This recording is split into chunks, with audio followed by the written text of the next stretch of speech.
Experience. And you unmute yourself there. Audio. Oh, there you are. Hi. Now you hear me. Yes. Hi. I think, wait a minute, what can I do for my light? No, previously it was slightly better. What you did earlier, it was slightly better.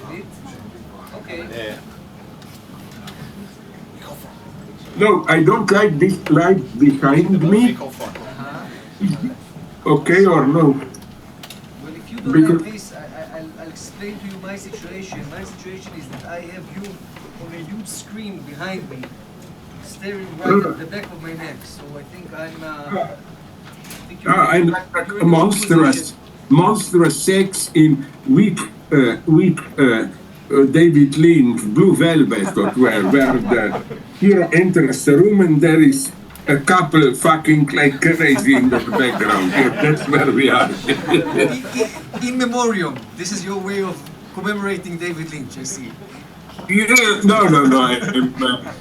He went in such a strange direction privately for the last decade and so on. You know, that he was deep in some meditation and he was collecting money. Do you know that this is not a joke? He was collecting millions. His idea was that if you build a building of the right shape for 20,000 people, and if you collect them there so that they will all meditate at the same time, then they will bring peace to all the world, and there will be peace and so on. As you see, it worked. It just worked. We just entered the ceasefire here. I should let you know that we are not completely alone, you and I. There is an audience here, and they not a problem for me. Maybe this is a little bit better. Yes. So first I like fuck democracy. Who is the boss? You. Of course. Naturally, I am the boss. No. The boss. I mean the guy who coordinates things. Oh no. I'm just the guy who is going to introduce you, ask you one question, and then try to shut up. We did agree, you remember, on our safe word, but now I will begin. Okay, I will address the audience now for a second. I'll do the introduction. Then what question do you? Because I prepared some comments. Okay, I will improvise. You ask me whatever you want. That's okay. The idea. Okay, great. So now I'm talking to a room full of people. Good evening. Yes. Yeah. What's Slavoj? No, I don't like this. Maybe I should change position because I don't like thinking. I don't like. Maybe like this will be better. I don't like the light on the up there. Okay, let's do this. Whatever. Yes. Okay. It's again, as I told you, it's incredibly creepy. You're right behind me, a huge picture of you. There's no escaping that. No kind of lightning will change that basic situation. You know, to insult our friend Udi Aloni, that's always welcome. I introduce him. You know, usually we say Judeo-Christian civilization, no? I like to, but I will not do it too. First express my gratitude to Judeo-Muslim civilization, you know, which is one big... You know what, it really hurts me. I will stop immediately when I'm in Israel. I love this East European matzo ball and so on soup. But it's difficult to get it in Israel. You eat the same shit as Arabs there, don't you? Basically, I mean. Well, yes. It's difficult, I mean, you know. If you okay, I'm losing time. I'm sorry. A little bit. We're a little bit off topic, even though matzo balls, I'm sure you have a theoretical point to make about them too. But let us begin. Yes. Good evening. My name is Yuval Kremnitzer, and I teach in the Policy and Theory of the Arts graduate program at Bezalel Academy of Arts and Design.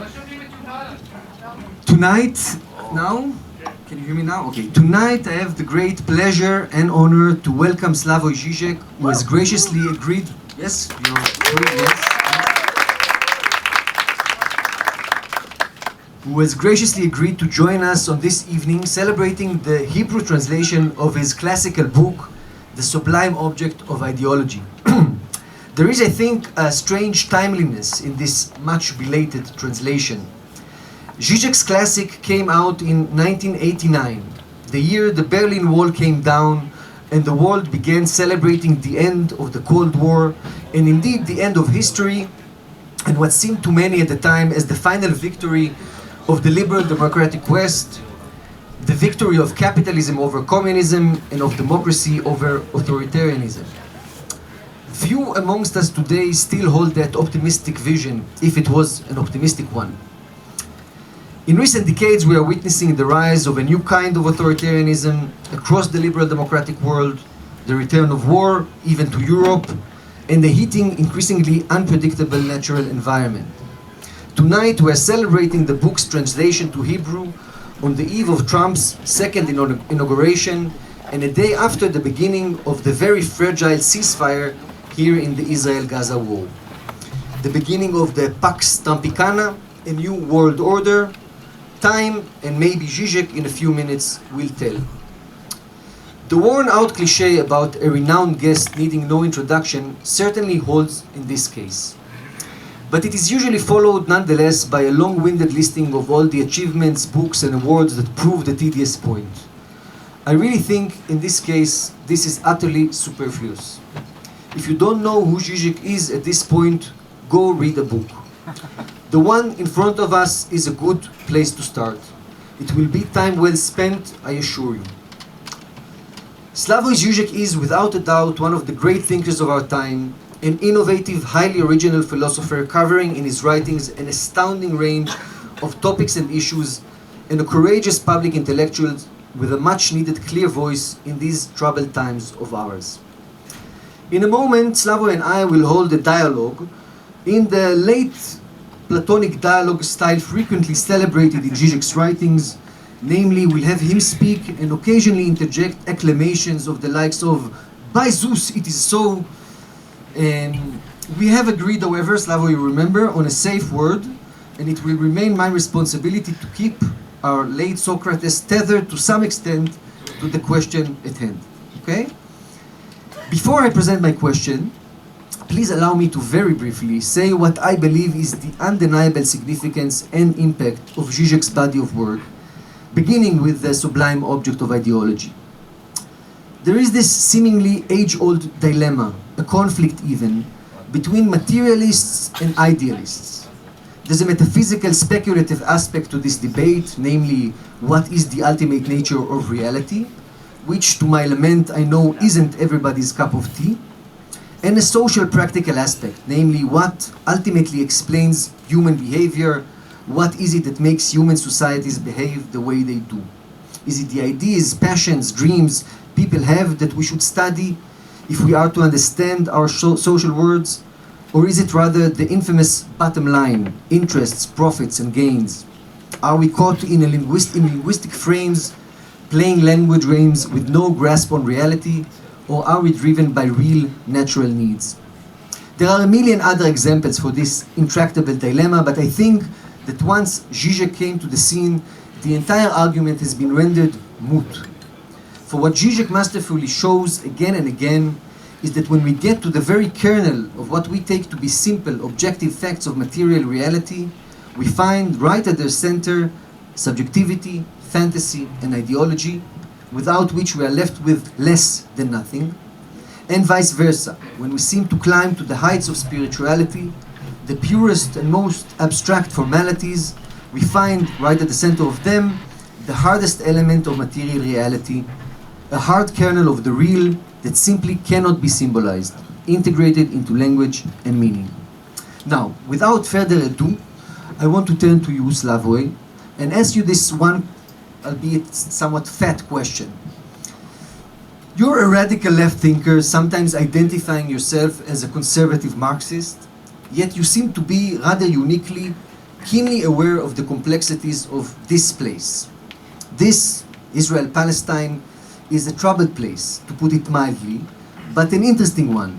And yet so much of what is offered by way of analysis of it is both simplistic and predictable, boring even. Speaking to an Israeli audience on this day, the 20th Trump's inauguration, my question is, what are the theoretical grounds for your position regarding our predicament? What is it in your core theoretization that makes you see this place and this conflict as you do? And how does it strike you today? What do you have to tell this audience regarding our contemporary situation, war, new authoritarianism, you name it, that might help to open up the situation analytically? And to what extent, this is maybe a throwaway question, is your understanding of it today grounded in your classical work? And what, if anything, has struck you as a cause to rethink core issues? What, in short, is the sublime object of ideology we need to mind here today? Slavoj, the floor is yours, but remember our safe word, okay? I like your mistake. The word may be mine, but the floor is yours. You can press a button and I'm out, you know. Okay, thank you very much, especially in these crazy times, which are not just crazy in the sense of conflictual and so on, but crazy in the sense that the basic coordinates on which we relied for decades seem to change. It's really a moment. I may appear as I celebrate this, but there is something terrifying in this. Would you agree, and by you I don't mean just you, but all that are there, that we live in a moment when to confront properly the most pressing problems, the Middle East war, Ukraine war, the growing anti-feminism, prohibition of abortion, whatever, we are sooner or later confronted with basic philosophical issues. It's not reality is here, you are either a pragmatic or when the situation is more peaceful, you can withdraw in abstract reflection. No. At the same time, we need abstract reflection. Can you give us an example? Can you give an example of that? Yeah. The example is that, okay, I will give you a concrete example which doesn't throw us directly into philosophy, but which just shows the fragility of coordinates. Look at Ukrainian war. What we get there is a very strange alliance of, I call them so-called radical leftists and extreme right. They both display certain, let's put it mildly, sympathies for Russia. And what shocks me is how can leftists do it when precisely if you do, and I do know a little bit of history of Bolshevism, do you know that when Lenin was dying, his final conflict was with Stalin already concerning Ukraine and Georgia, where at a certain session of whatever it was called, Politburo, the narrow circle, Stalin openly accused Lenin of bourgeois nationalism, taking the right of smaller nations to their full autonomy as something that we absolutely shouldn't compromise. And the irony is this one. Are people not aware that, you remember, I like these details, when Putin announced the attack on Ukraine in two species, I think in two-story speeches. I think 21st and 23rd of February, sorry, 2020, I even don't know, 22, I think even already. Yeah. Do you know that he critically mentioned in each speech only one name, Lenin? He even said, ironically, that the proper name of Ukraine should be Ukraina Vladimira Ilyich Lenina. That Lenin invented Ukraine for his opportunist reasons and so on. And then he did something incredible, Putin. I almost admire him for that. He said, you are now ruining Lenin's monument. You want decommunization. Well, let us help you. If we come, like Ukraine will no longer exist, and this will be the final decommunization. So what I'm trying to say is how strangely mixed coordinates are. Now with me and you, Yuval, we talked already about it, about Gaza and general war. And I think what we share is that with all our understanding of the horror of what goes on now in Israel with the new government and so on, I mean new now for a couple of years, I think that so with our great sympathy for the suffering of Palestinians and so on, we should avoid certain simplistic narratives. One of them, many people will hate me for that, is that all other Arabs are corrupted, but nonetheless Hamas is the only really resisting force, and there should be no compromises here. I think it's absolutely crucial, even if we are to correctly judge the situation there, precisely to see Palestinian suffering, to take into account certain facts which complicate the situation. And here a Freudian, I believe in important details which indicate more. For example, you must know, you are there, you and the public, this better than me. But isn't it clear, publicly admitted, there are recordings and so on, I think by Netanyahu and especially Smotrich, that till a couple of years ago, Israel financially supported and kept alive Hamas.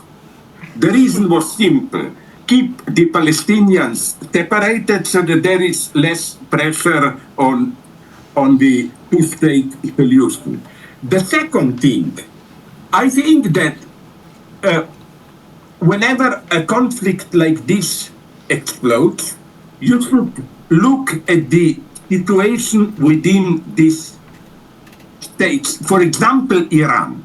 I have Iranian friends, not exactly have dissidents, they're afraid that they will be arrested, but they're all telling me the same story. Iran doesn't want a total war, but Iran obviously needed this tension with Israel. Why? Do you remember what went on in Iran a year or two ago with the killing of that Kurdish lady, Mahsa Amini? The whole Iran was mobilized. They really put the very survival of the regime in danger. This was, I think, a feminist uprising that we are not able, we in the so-called developed West, even to imagine. In the West, feminism unfortunately takes more or less the form of this politically correct stuff. How do you, if you want to seduce a girl, how do you make a proper pass? How do you address her or whatever? But there it's incredible. In an apparently undeveloped, half-developed country, Iran, the feminist uprising triggered the entire social body. It began with Kurds, then it went to Muslim Authority, men supported it, and so on. Even some, I heard, authentic Islamic, not fundamentalist in the sense of terrorists, but fundamentalist in the sense of deep believers, begin to accuse the regime of, and so on and so on. So what I want to say is that wasn't there something similar, the way I remember it, in Israel? Do you remember, I think in the summer before the attack, didn't you have massive demonstrations against the attempt by the government to control the Supreme Court and in this way, and so on and so on and so on? So let's always look at this. Okay. My second lesson, and this will be, although I've written about it, a shock to many of you, I learned that yes, you can trust critical journalists here and there, but the only guys whom I am tempted to trust most, although I don't always agree with them, are at least, bosses of secret police. Look at you, Israel. You know, I did in Germany, the last time I was there, now I'm prohibited, an ironic experiment. I quoted Ami Ayalan, the ex-boss of Shin Bet on Mossad, I don't know, who said the simple truth that the only way to peace is to give Palestinians some hope, to allow them some authentic political self-organization and then make a deal, blah, blah, blah, admit that we both have a place in this land, and things like Ayalan even mentioned the name of Marwan Barghouti. I don't know what's happening with him now, but at that point, as maybe someone wishing to make a deal, you know what happened to me? I quoted him, ex-chief of Mossad, at another speech, not at Frankfurt Book Fair, and I was interrupted as anti-Zionist, as anti-Semitic, and so on. I mean, this is the world where we live. But let's take the opportunity of what you said now and go back to sort of the core question. First, I mean, the first thing that comes to my mind is, yes, you speak of this, let's say, emancipatory potential in Iran and in Israel, which was very effectively crushed by war. So yeah. The first thing to say is, you know, we are learning, we certainly everybody sitting in this audience today, how effective of a change in reality war is. And then, so the first sort of easy provocation, not deeply theoretical one, would be to say, maybe we should all be nonetheless Trumpist. Here we have this famous Trump effect, which granted will end today, right? This experiment of Trump is coming into power, and what seemed to be completely impossible is maybe beginning to see maybe some kind of an end. There's a ceasefire beginning here. Maybe we are entering the age of, again, as I said in my introduction, Pax Trumpicana. Maybe we should all just, you know, sign in, get on the Trump ticket, and celebrate the new world order, bringing peace. Certainly Ukraine and Russia will be easily resolved. So that's my first sort of more contemporary provocation, and then I have a more theoretical one. So, but no. Here I in a text which unfortunately is not freely accessible. My one before the last one, no, the last one of Substack on 101st year of the anniversary of the death of Lenin. I quickly added two paragraphs where I mentioned this exactly, how the lesson of what now happened. You know, like Biden and Kamala, the Democrats, with all their sympathy for Palestinians, blah, blah, blah, you know, all this old Bill Clinton bullshit. We feel your pain. I automatically distrust people who say, I feel your pain. No, I don't want you to feel my pain. I want you to do something. I don't want you to sympathize with me. I don't care if you hate me. Just do something. And like the idea of, then there were these paranoid speculations. somehow Israel owns the United States. You cannot do. Trump was able to do it even before he formally became president. I'm not saying now, from now on, we should go on the Trump ticket. You know what convinced me not to? I had many contacts in United States, and this may surprise some people, not big philosophers, but ordinary people, even blacks, and they tell me, you know, they are aware of the total corruption of Democratic Party, but they said, you know, the limitation of abortion and all that stuff, at the micro level of everyday life, this means to them a lot. Trump can turn out to be a catastrophe at this level. So here, although I have many points of disagreement with him, with Yanis Varoufakis, here I agree with him that today we should avoid this position of you choose a side and then you neglect as minor points what does. No, it's not so automatic that we are for Democratic Party against Trump. As Varoufakis told me, many things that Trump says, let's face it, they are basically true.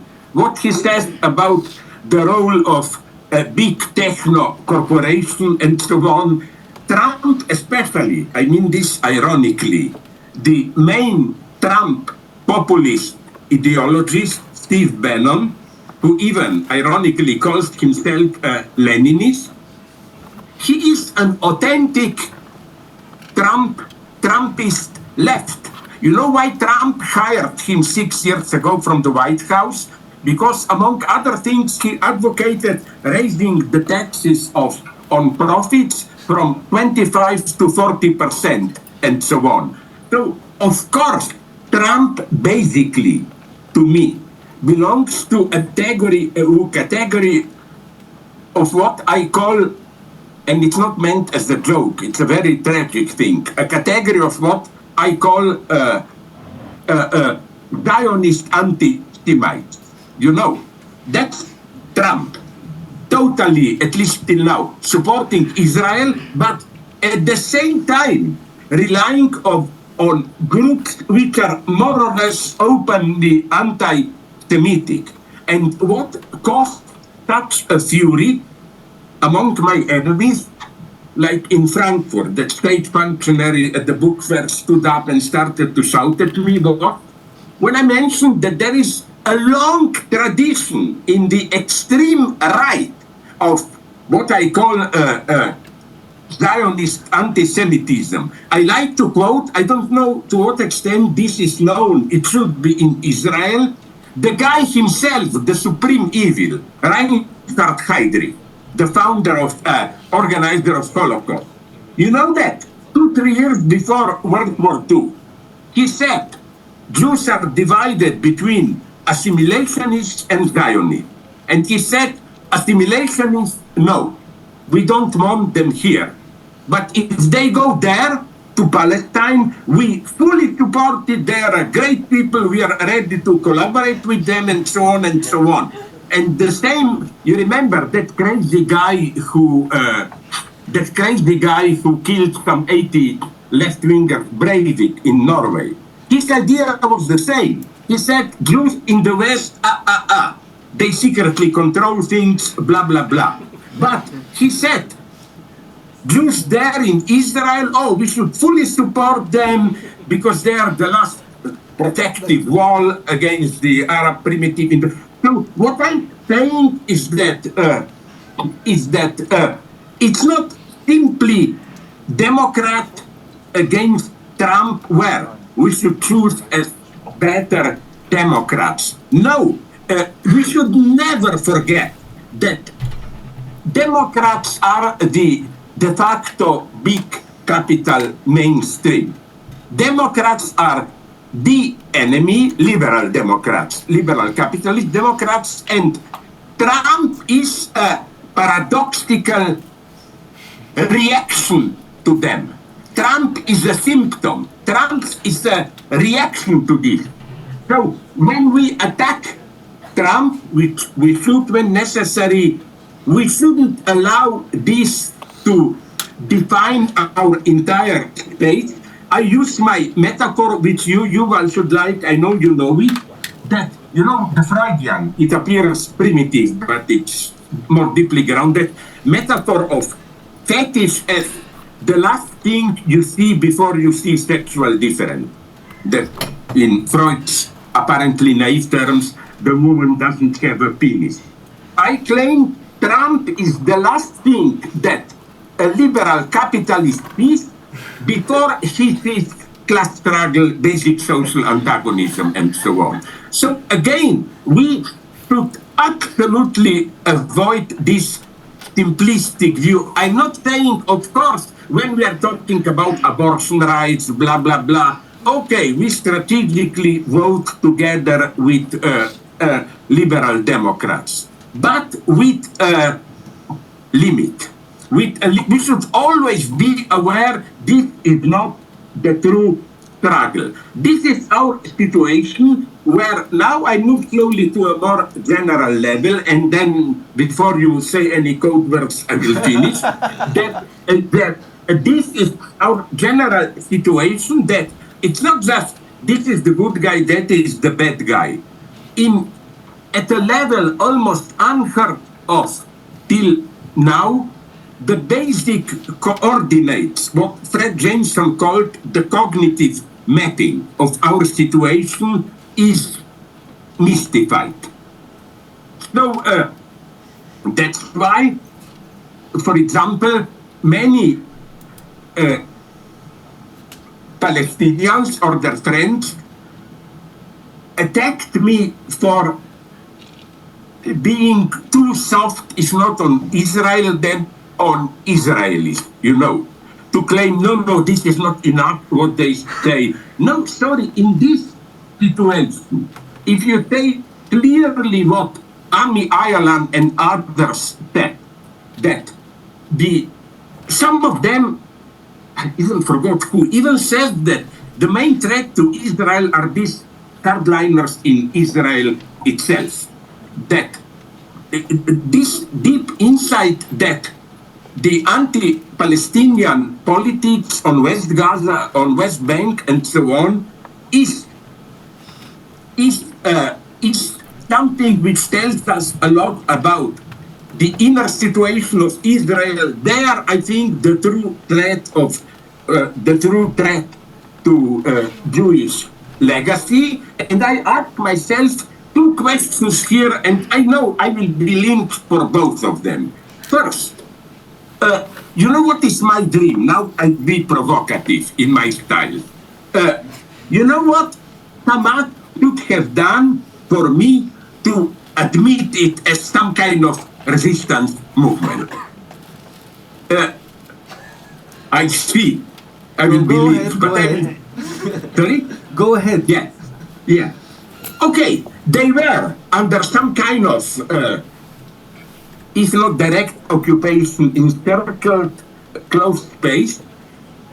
That would have been an act. They tell me it's stupid, but in its stupidity, it would have worked.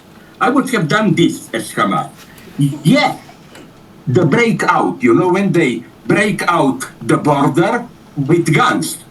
And then when entering that kibbutz, where I think it still holds, Jews there were generally very friendly toward people from Gaza. Then when coming there, I would just give them some flowers and fruit, whatever bullshit you give, and say, listen, you see, we are here, but we are not monsters. Have a nice time, and I would withdraw. You see, that would have been an act. You prove we are under control, but no, we are not doing it. The last thing, now more toward theory. What really makes me depressed about Israel, I've written about it, is this. Now, a little bit, then you can use all your code words and so on. You remember we talked about this. Of course, I hope people know that.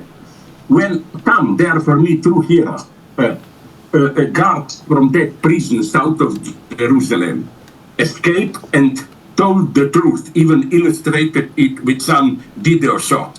In what horrible way, big metal sticks with nails in it, they're penetrating anally the prisoners and so on. What depressed me there is not this act as such. I'm a total pessimist. Everybody is torturing today, doing everything. But how then this was publicly debated, admitted in Knesset and so on, this timelessness, and I'm here using consciously the category of shame. This is, for me, it may sound very strange for me as a leftist to claim this. I don't think this is just a superficial phenomenon. This incredible breakdown of elementary, not even morality, but public decency. You can say everything. And I like to remember here, sorry that I'm jumping, again, as an old leftist, we all know, we old leftists, the young people don't know anything, Lenin's testament, where he goes through all of them and to all of them, Bukharin, Trotsky, Zinoviev, Kamenev, he had some political approach. No, Kamenev had a wrong attitude, didn't believe in October Revolution, Trotsky didn't join Bolsheviks, blah, blah. With Stalin, he's tougher and he said he should be replaced. But what did Lenin approach there? He let good manner. It's not even political. I think, I'm sorry, I think words are never just words. I follow here Lacan, who in his seminar, I think from 89-90, about his seminar about the after 68, he gives a wonderful warning. He is against this pseudo-liberating aspect of 68. Talk dirty, provoke those in power. Lacan's message is, you act like buffoons, clowns, provoking. You will see, if you begin like this, those in power will become even more obscene than you. And he says his lesson to students is then elevated into the level what an analyst should do today. It's not, you have trouble, inhibitions, you cannot fuck good. Oh, go to analyst, you will fuck like crazy. No, he said the duty of the analyst today is to restore a little bit of a sense of shame. Lacan saw this. This was a unique insight.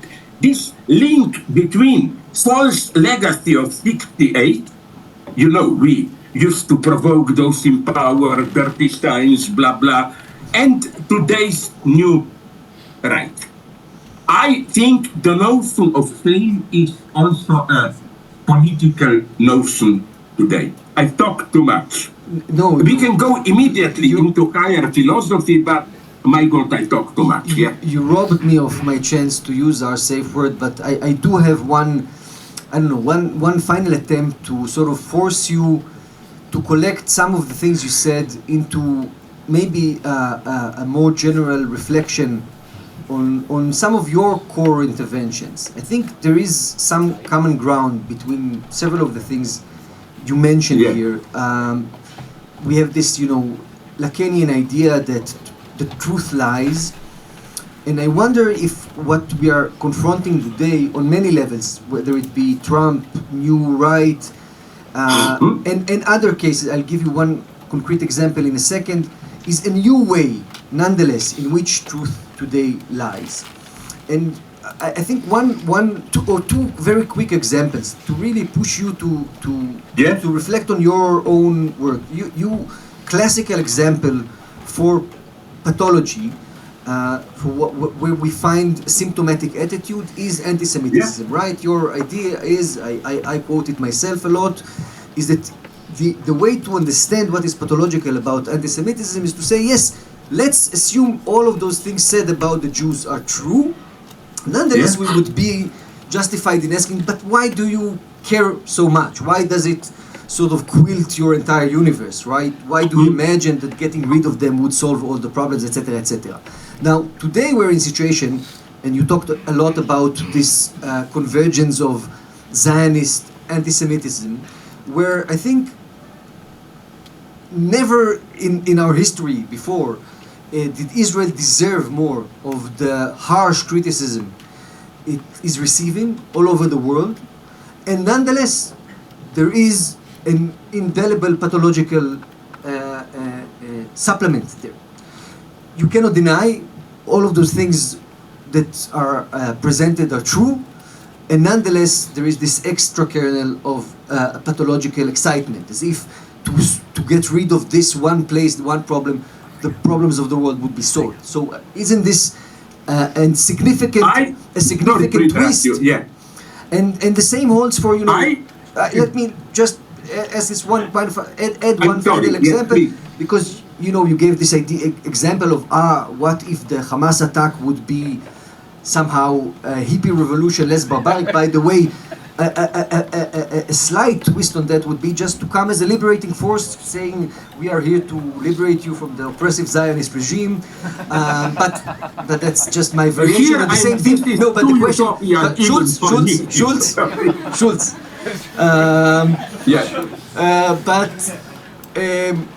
I mean, the classical critical point, and you have made it yourself, and I'm not denying its merit, is to say, okay, we say there is barbarism, but then we need to realize that civilization itself is barbaric, which is also all true. But today you have people shouting this message, people in power, people like Trump, who are enjoying this kind of message. They're saying, yes, of course, civilization is nothing but barbarism all the way down.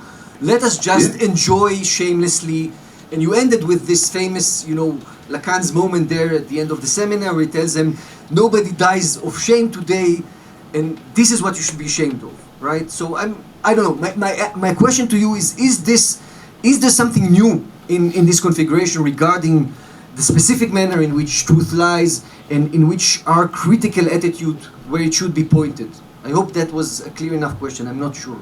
But I deeply agree with you, and I think I will try not to talk too long. I must admit my love for you. I don't know if you did it consciously, but as people who listen to us already get the code word that we engaged on, so that when I talk to Marx or say something is Schultz. Do you know in which movie this was? Of course I do, Slavoj. That's why I chose it. To be or not to be. Or not to be. Where the guy whom I really appreciate, that concentration camp Erhard, no? Yes. Who is quite a funny, intelligent Nazi. When he screwed things up, he throws truth, you know. So we are in the same wavelength here, you know. I deeply agree with what you say. I would say like this.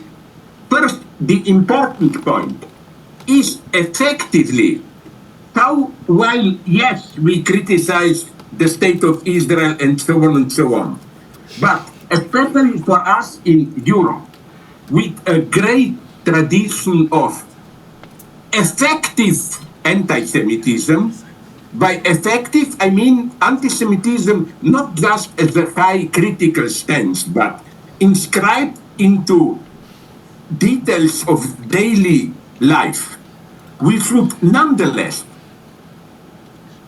always be fanatically, in a paranoiac way, attentive to not to, at least to question, is it really so self-evident to elevate Israel into the, let's say, ultimate symbol of human rights violations in the world today? Already in Frankfurt, I used one example. Today, the situation in Central Africa and in Congo and Sudan. Nightmarish things are going on there, which, I'm sorry, you cannot compare. They're maybe not much worse than Gaza, but definitely much worse than now West Bank. And when I was once in, not in Africa, I was never there, okay, in some place with African majority in the public, and I told them, are you aware that an average citizen of, let's say, Democratic Republic of Congo, which is the other side of the horror of global capitalism, which is this brutal warlord local feudalism, not feudalism in the sense of Varoufakis, but real old-fashioned feudalism. You have a warlord who dominates a certain domain. How does he survive? In direct contact with ultra-modern, for lithium, for other minerals company. I told them, but do you know that for an average citizen today of Sudan or of Democratic Republic of Congo, he would instantly, if possible, move to the West Bank. That would have been almost a paradise for him. I was interrupted. No, you cannot compare it. It's worse in West Bank. Yet I admit that there is a certain reason why there is a symbolic, and not for anti-Semitic reasons, aspect to it. It is that Israel, who all the time emphasizes how we are the only democracy, blah, blah, blah, is doing now, is doing in its prisons, it openly admitted it, and it uses in ideology things that we usually associate with conservative, authoritarian, racist, nationalist regime. Okay, this I understand, but nonetheless, we should be very careful, because now I come back to my book, what I call in the book concrete universality. Whenever we have conservatives, fundamentalists attacking, they always, when they attack the enemy, it's never a general neutral image of a foreigner woman. There is always a concrete image of a foreigner. For example, I've written about this years ago, when John Major was prime minister after Margaret Thatcher, and when there was a crisis of welfare state, it was the single unwed mother who became a symbol, a cause for all the evils. They are single mothers, they don't have a job, so they need state support, they cannot properly educate their children, so they are responsible for, and so on and so on. So we should always, you should never accept this metaphoric dimension. Why does a certain phenomenon become a symbol for a general negative trend? Always be careful not to fall into a trap there. And that's, again, that's the big problem, more than ever. This is what Trump is doing, for example, no? Although Trump is, again, that's the problem, more intelligent. There is so much work for the leftists to do. I think when we met the last time we went into it, do you remember? I think we talked about this, how the left was so stupid in England, in United States, when they automatically assumed that immigrant or non-English, non-white American will vote for them. No, in England, Margaret Thatcher get this. Indians are a success story. An average Indian in the UK is now richer than an average white Englishman. They voted for Margaret Thatcher. In United States, already the previous elections, do you know that the Mexican immigrant in the south of Texas, Democrats thought that it's not even worth to make propaganda there, they will vote for us. No, they didn't. They voted for Trump. Why? Because they made a crucial mistake, which cost me a lot against. The left often thinks that immigrants are potentially revolutionary. You know, outcast, No, they are the ultimate believers in the American dream. Immigrants who came there for Mexico, they don't want to ruin the United States. They want to participate in what they perceive as a rich country where if you work hard, you get a chance, and so on, and so on. You know? So all these things bring us to my basic result, which is ultimately grounded in my interest in quantum physics.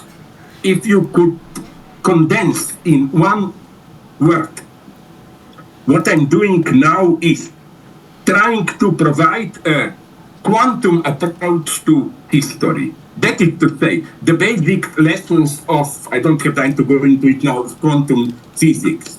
Indeterminacy, or reality is not ontologically fully constituted, openness, to apply this to our history. I think liberalism, classical, conservatism, Marxism even, they still think in linear terms. Like, even if some Marxists are open, maybe we will screw it up, there will be no socialism, but they still think there is a basic line of history. No, to use again a term for quantum physics, I think that today we are in open situation.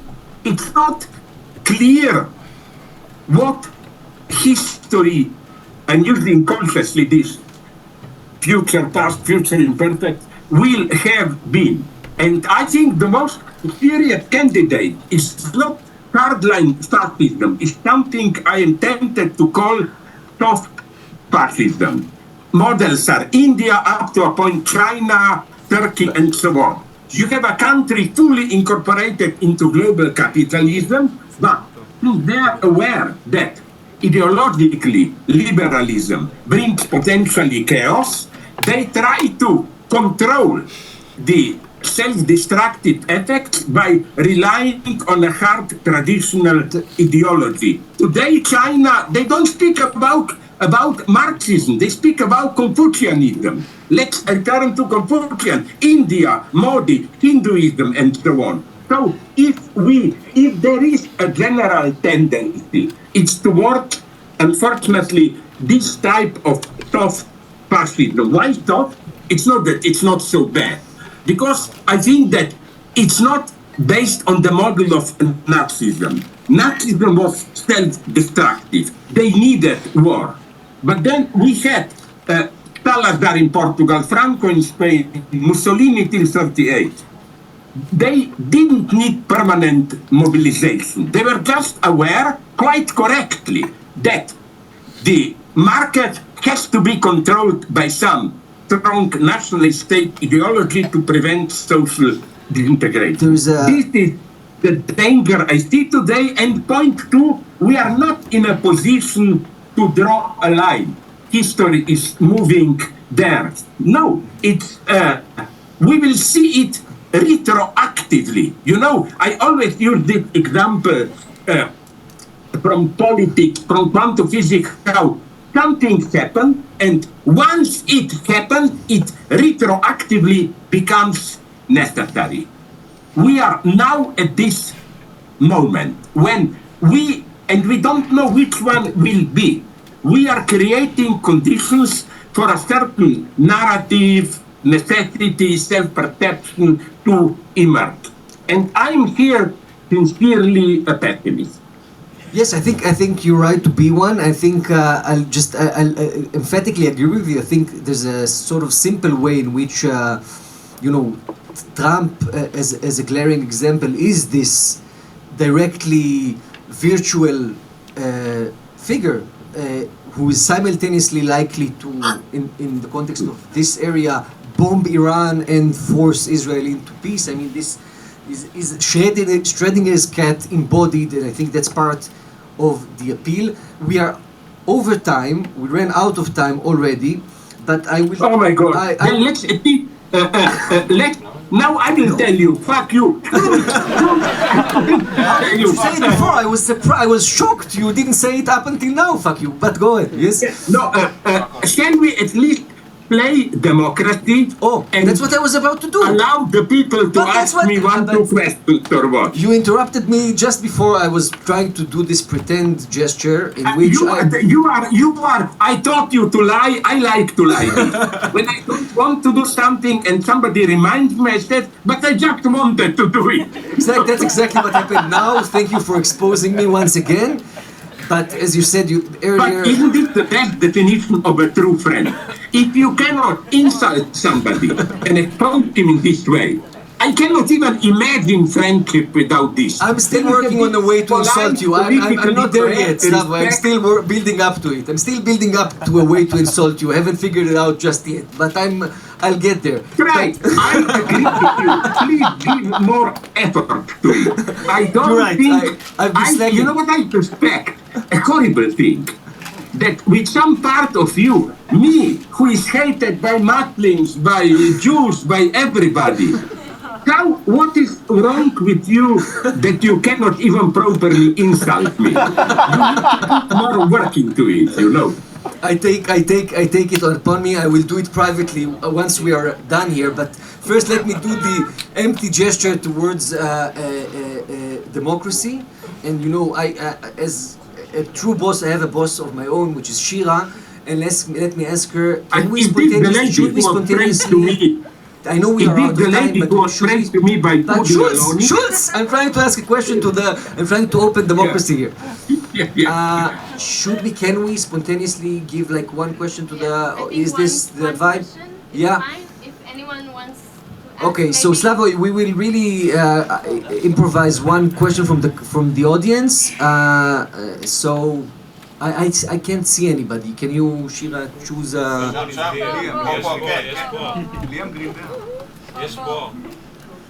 know, it would be funny. Would it be funny to reveal to you now that we are actually alone? This entire event is happening in my, private apartment. There's no audience here. No. There's somebody coming to ask a question. I always thought it's this. And I thought that all these tough voices that I hear are really pre-recorded by you and whatever.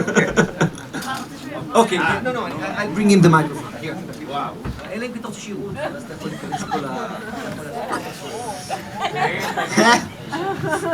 תגיד שאתה the son of the publisher. I'm the son of the publisher, but he didn't choose me for that. Benyamini. Wrestling. Ah, that one, yeah. And this is not because in my country, if you say Redling, it means some kind of wine. You are not wine producing. No, you are publishing books. Okay, sorry, yeah? Maybe it's, I think that people asked you this question a lot, so I'm not that original, but like people ask you why you describe yourself as a communist and then you say some things and all of that. I'm asking you why you even leave communism apart. Why you still kind of like put yourself in the box of the Marxist ideology or leftist ideology, because every time you talk about these things, you immediately go into like saying the complete opposite. And many times, listen, if you wouldn't say you are Marxist or something, I would think you are a conservative, and you are conservative. You are just a center-right conservative, and it's not a bad thing, but it seems like this. And this is first question, and small question I want to ask. It's just a yes or no question. Do you know? It's just interesting me. Do you know one who called himself, I forgot his real name, Bronze Age Pervert, because he's considered to be the right-wing version of you. He have the same voice of you. He's also Eastern European, and he's also talking like you, just with flirting with right-wing and not Marxism. That's it. Okay, perfect question, and I'm not faking it, you know. because so-called big names, whenever you ask them a really unpleasant question, they always say, I'm so glad you asked me this question. But no, I mean it seriously. And I will try to provide to you a very naive explanation.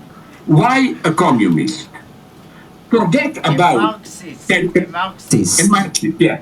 First, I'm very specific here. About Marx and about Lenin, I more and more elaborated very detailed criticisms. With Marx, I think, I will simplify it very much, but at least we go a little bit more into theory.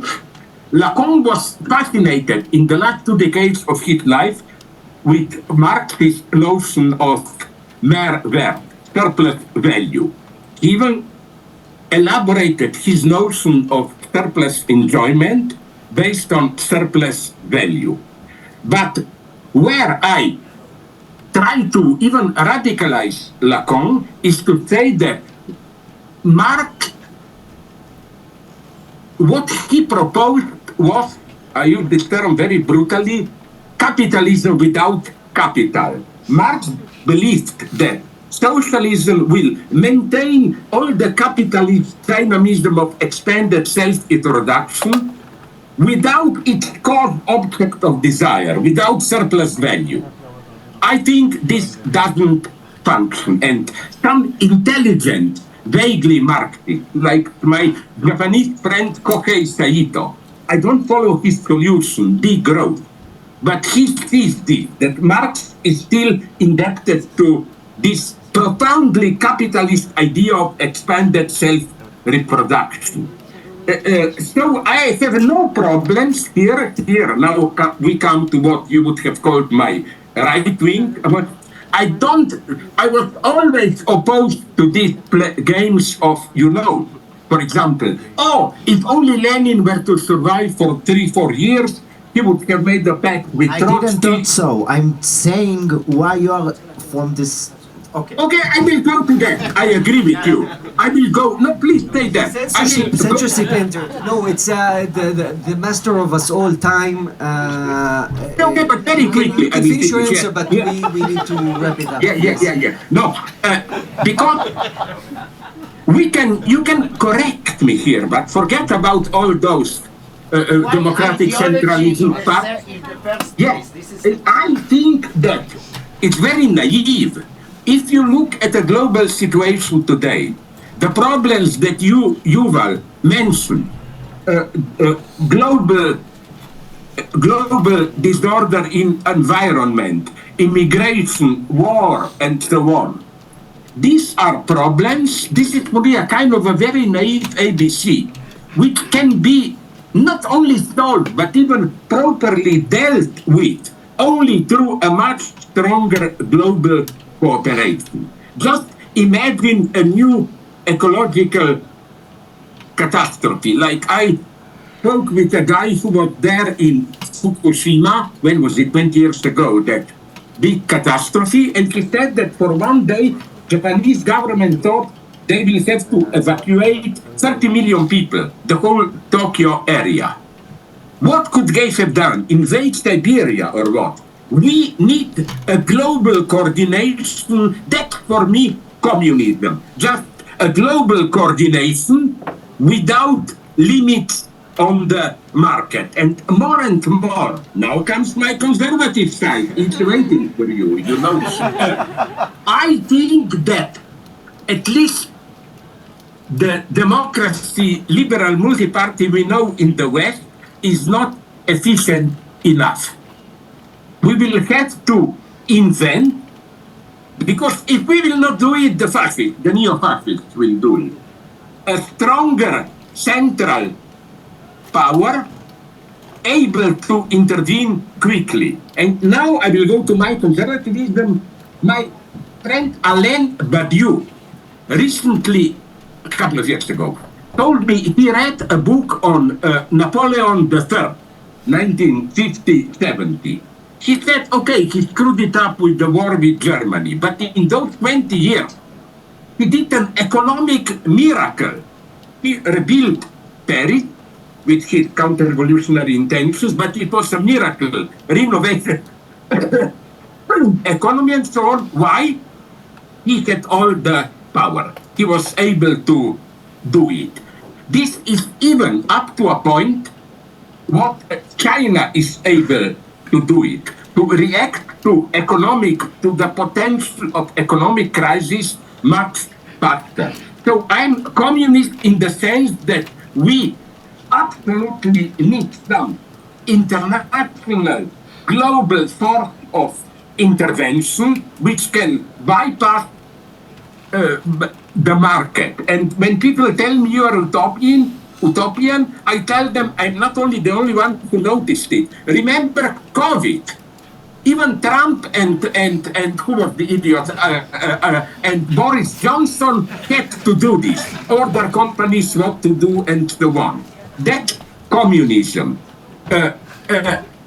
conservative and moderate, you know why? Because I think Schulz, I am Slavoj. I'm being given the sign, which is my personal. If you and now I'm addressing your friends. I can come there, jump. It was inevitable. Jump in and cut your It was throat inevitable. immediately. You knew I would betray you in the end. This was inevitable. You knew who you were dealing with. But what I'm simply saying is that at the same time that we need, it's our only solution, some form in defense of new communism, yet that at the same time we should do it in a conservative sense, in the back meaning of the term, appreciated even by Lenin, because Lenin said somewhere, liberals, they like to dream. We will impose this freedom. Conservatives always ask the question, my God, but what side effect can this have that will be even worse? You know? Yes. So it's a very contradictory situation. We need radical measures, but we have to be very careful not to make things even worse. Slavoj, thank you so much, really. Was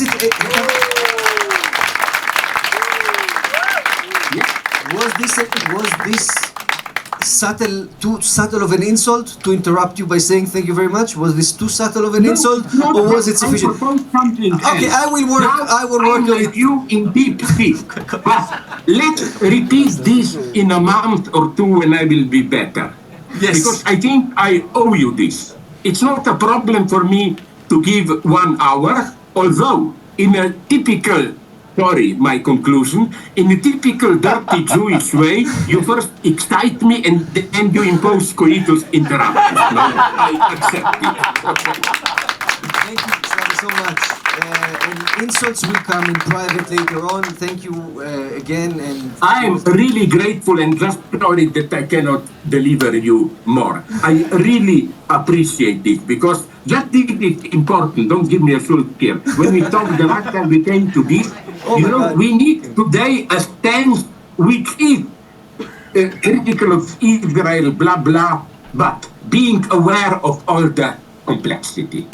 If we are not able to do this, we are lost. Thank you very, very much. Thank you. I will not say, these are the best guys, I will say this. Bye-bye. Bye-bye.